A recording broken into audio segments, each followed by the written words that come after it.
Hi everyone. Today we're going to talk about merge sort. Merge sort is a sorting algorithm and it's a very popular sorting algorithm which is also used by Java's predefined sorting function, right? To sort non-primitive data types, merge sort is a best option.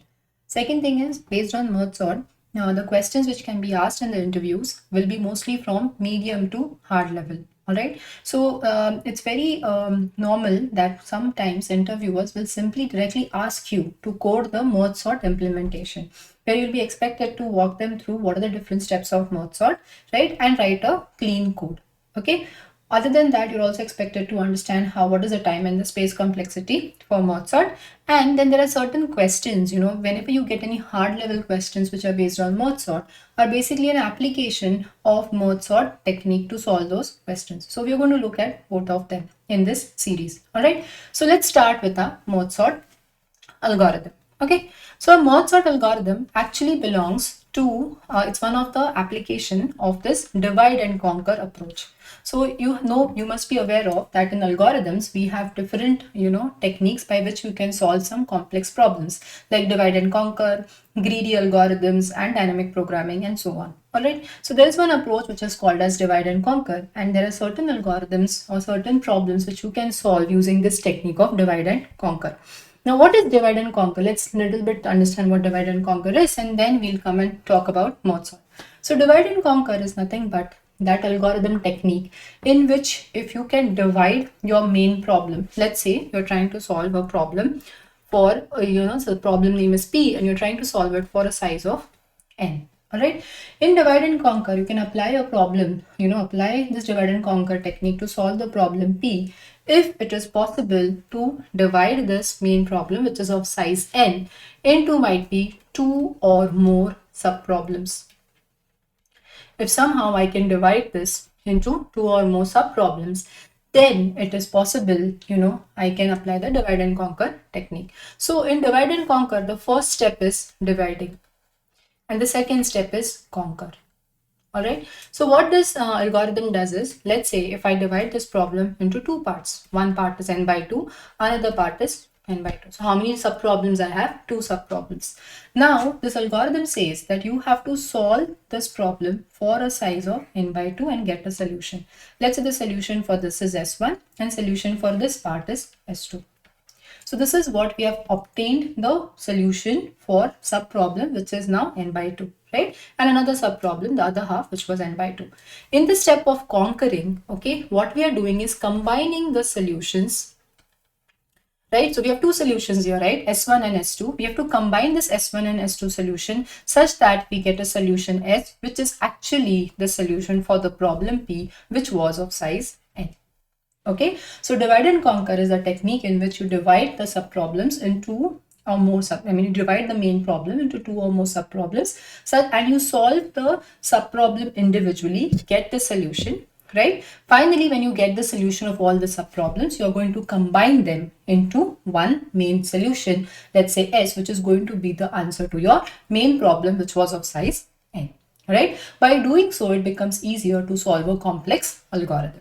Okay, so under this divide and conquer, one of the most famous algorithm is the merge sort. So merge sort is actually based on divide and conquer technique. All right, so this was a little bit background about divide and conquer. Okay, now for a typical divide and conquer algorithm looks like this. We can write a pseudo code for what a divide and conquer algorithm looks like. Like if you, let's say you have a problem and you're going to apply, let's say, divide and conquer on it. All right, let's say the problem was on the input, say A. Okay, you have this I and j, which is nothing but telling you, like, suppose if A is supposed to be an array, right, I would be might be the starting index and j would be the ending index. All right, let's say we have this. Now what divide and conquer does is it is going to say divide this, it's going to divide it, right? So let's say you divide it into two parts. Okay, so how will you divide it into two parts is I need to first divide this into two parts. To find this, I need to find out the mid, correct? So how do I find the mid? Mid will be simply be equal to, you have to find the, let's say you're going to find the mid between I and j. Once you have found the mid between I and j, you are going to call divide and conquer on the subproblem like A going from I to mid, right? And another subproblem will be divide and conquer the input from mid plus 1 to j, right? Now this is going to give us a solution, let's say S1. This is going to give us a solution S2. Okay, once we have got this, the last step would be to combine S1 and S2 to give us the final solution S, which we can return. Okay, now there's one part I have actually left part here empty. The reason is there has to be a way, there has to be some, constraint or a stopping condition until I have to keep on dividing, correct? Let's say you start with an array of 10 numbers, okay? And let's say you want to apply divide and conquer algorithm. You're going to divide the array into, suppose, say 2 subproblems, right? So if you keep on dividing, I need to know until when I can divide, correct? So tell me, if it is an array, how long can you divide? Maybe you can divide the array into 2 parts until only one subproblem has only one element, correct?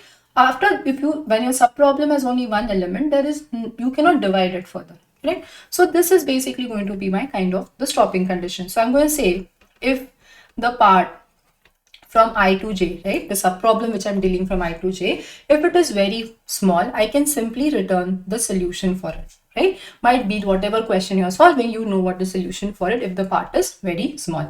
If it is not that small, you can continue to, divide it and find the answer. So this is what a basic, a pseudo code for a divide and conquer algorithm looks like.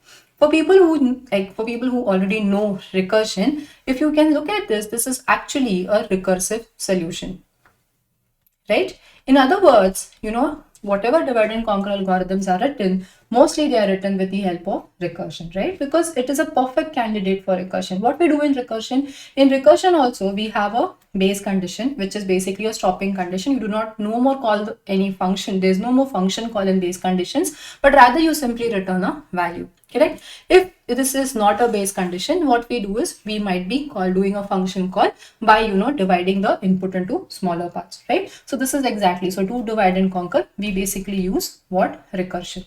Okay, so now when I say merge sort is basically based on divide and conquer, the code for merge sort or the approach for merge sort is also going to look very similar to this pseudocode. And second thing which we can make, deduce from this is that merge sort code will basically be written using recursion, right? So this was just to give you an idea of what a divide and conquer is and why, and that merge sort is also basically one of the example of divide and conquer. Okay, now coming to the merge sort example. In merge sort,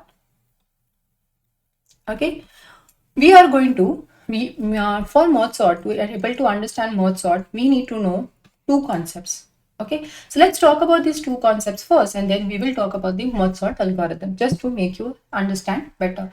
First concept which we need to talk about is, suppose if I give you an array, let's say I have 1, 2, 4, 6, some random elements are given to you. These are my indexes, index 0, index 1, index 2, 3, and 4. Okay? 0, 1, 2, 3, 4, these are my indexes. Suppose I want to know from this till here, how many elements are present. This is actually a subarray, correct? It's a subarray which is basically going from index number 2 and ending at index number 3, correct? Can you tell me, if I tell you like this is I and this is j, can you tell me in terms of I and j, how many elements are present in this subarray? Let's write that. Length of the subarray would look like j minus I plus 1. Let's put in the values. Value of j is 3, value of I is 2, plus 1. What is 3 minus 2? 1. 1 plus 1 is 2. Is it not what we have? Yes. The length of the subarray, which has been given by I to j, is nothing but 2. Okay. Will it work for all the different values of I and j? Let's check out. Let's say, let me, just change this. Now let's say that your value of I is here and j is pointing here. Basically, now we want to find out what is the length of this number of elements which are present in the subarray, which is going from I to j. I'm going to put using the same formula, j minus I plus 1. What is j? 4. What is I? 0. Plus 1. What is this? This is nothing but 5. Are there 5 elements here? Yes, 1, 2, 3, 4, 5. So the length of the subarray, if you know the starting index and the ending index, can always be given by the ending index minus the starting index plus 1. Correct? So this is one concept which you need to know. Alright. Now let's talk about the second concept. Suppose I give you two sorted arrays. All right. I give you two sorted arrays. Let's call them an array 1 and array 2. Okay. Now your job is to combine them or merge them into one sorted array. And let's call that sorted array as A. Okay. So let's have a array here. Let's say we can take 30, okay, 38, all right, and 43. All right, let's have values here 16, right, and let's say 17, and let's say we have 60. So this is a sorted array A1, this is another sorted array A2, correct? So what are the indices look like? This is going to be 0 and 1, this is going to be 0, 1, 2.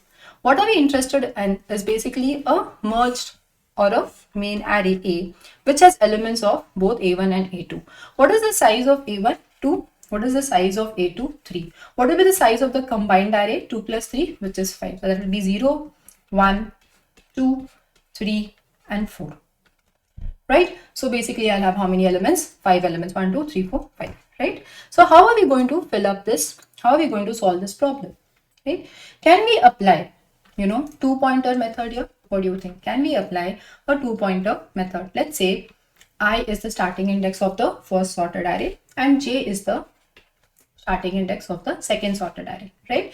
Please remember that both the arrays which you are given are sorted in ascending order, and our job is to basically find a merged array, okay? Matlab combine all the elements of both A1 and A2, and these also elements, all the elements of A1 and A2 fully should be sorted in the array A, correct? One method which you can think of is might be you can just copy A1 and A2 in this main array, okay, and just apply a sorting algorithm. Might be just called arrays.sort, and that will do the job for you. But remember, the time complexity required to do that will be high. It would be at least O of n log n, which is the time complexity for a best case sorting algorithm, correct? But there is a way of, solving this question, better than O of n log n. And the reason is because we know that this part of the array is sorted and even this array is sorted. We are going to make use of the fact that we have two sorted arrays. So let's start with the algorithm. All right. So let's say I and j.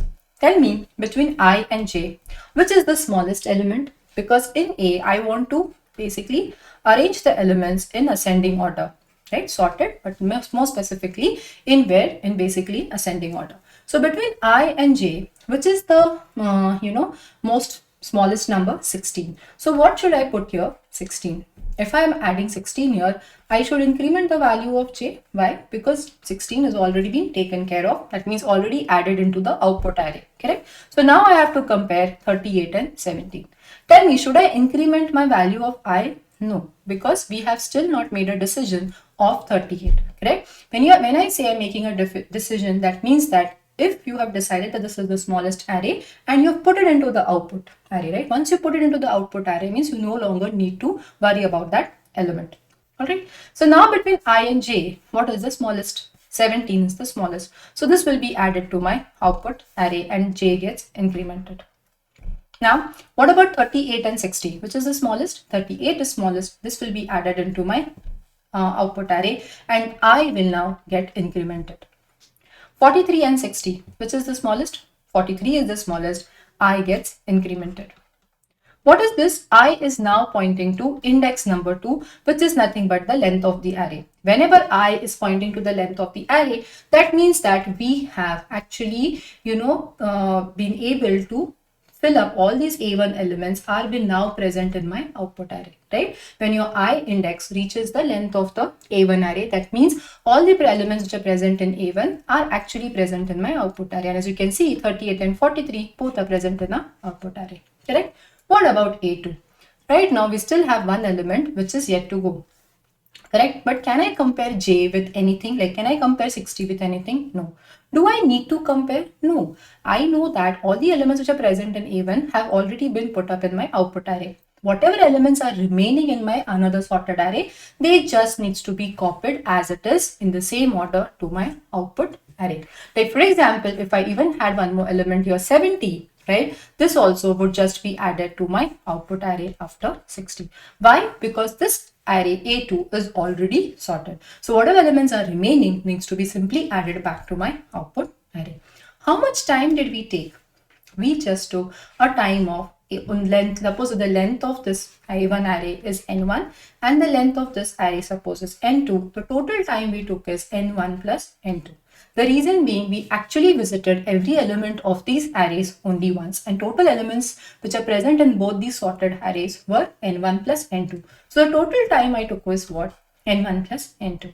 What about the space complexity? I did not take any extra space to process the array, right? The only extra space I required was to create this output array. So might be I can simply write O of N1 plus N2, because if I'm considering the output space, I mean the space required to store my output array. But for processing per se, I did not take any additional space. Do you understand? So now, in fact, this itself is actually a standard question where you're given two sorted arrays and you are asked to combine them into one sorted array. You could do so in a linear time, because linear time means how many elements are present in the array. That means that much time or that many comparisons you require to actually solve the problem, right? So merging two sorted arrays into one actually takes a linear time complexity, and that is what we just saw, right? So we will need this concept also for solving the mod sort.